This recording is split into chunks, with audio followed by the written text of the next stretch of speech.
Bonjour, c'est Daphné. Aujourd'hui, on va apprendre ensemble à apporter du volume aux cheveux fins.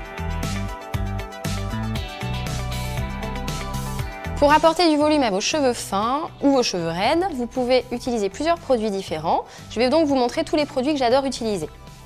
Par exemple, si vous avez l'habitude de vous sécher les cheveux au sèche-cheveux, vous pouvez vous diriger vers ce type de produit qui est une mousse à appliquer en racine, qui ne cartonne pas du tout et qui ne colle pas non plus les cheveux, donc ça ne va pas les alourdir, au contraire.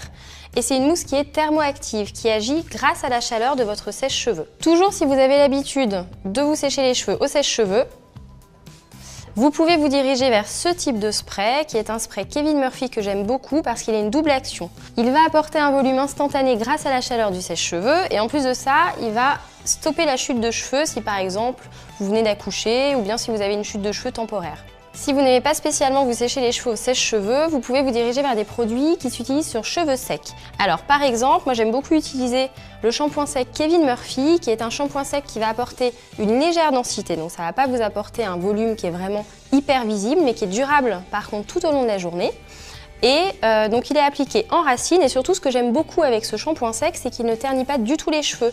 C'est vrai que c'est souvent le problème des shampoings secs qui ont tendance à blanchir légèrement. Là c'est pas du tout le cas, donc que vous soyez blonde, rousse ou brune, vous pouvez l'utiliser. Une autre technique et un autre produit pour apporter un volume qui est beaucoup plus impressionnant et qui tient encore mieux qu'avec le shampoing sec, c'est d'appliquer une poudre texturisante. Souvent, elle se présente dans une petite bouteille parce qu'elle s'applique en petite quantité. Mais ça tient vraiment très bien et c'est à appliquer en racine, c'est à saupoudrer en fait, au niveau de votre racine. Et là, encore une fois, ça ternit pas du tout vos cheveux. Du coup, quelle que soit votre couleur de cheveux, vous pouvez l'utiliser et vous pouvez l'appliquer. Hormis ça, vous pouvez évidemment crêper vos cheveux. Je vous en ai déjà parlé dans une autre vidéo qui a déjà été publiée sur la chaîne YouTube du L. Sinon, ma technique préférée et mon produit préféré, ça reste vraiment les poudres végétales, les poudres naturelles qui sont appliquées soit sur cheveux mouillés, donc avant le shampoing. En fait, vous mélangez votre poudre végétale à un petit peu d'eau, ce qui va vous donner une pâte. Vous appliquez cette pâte au niveau de votre cuir chevelu. Vous laissez poser à peu près entre 10 et 15 minutes et ensuite vous réalisez votre shampoing.